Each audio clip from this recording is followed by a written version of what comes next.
บึ้งจะแซ่บว่ะเผ็ดด้วยได้สิใส่หลายเด้อผงชูรสนะผมชูรสเก้อ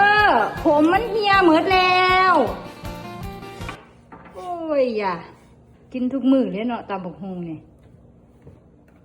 เก้ออยู่ยังไม่ได้ใส่มะละกอเลยแค่เครื่องก็เต็มแล้วนั่น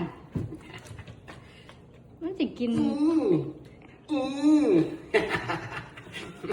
สาใจเ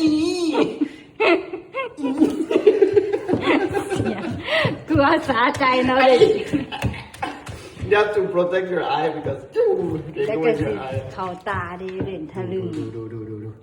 อย่าใส่หลายอย่าใส่หลาย 2 มื้อ no พอแล้วสต็อปดู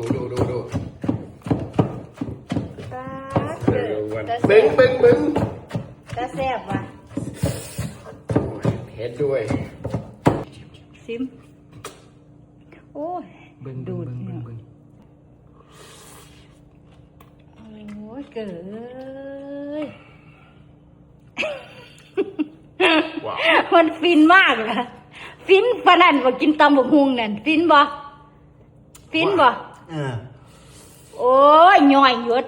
โอ้ยอีพ่อกูเอ้ยอีพ่อเอ้ย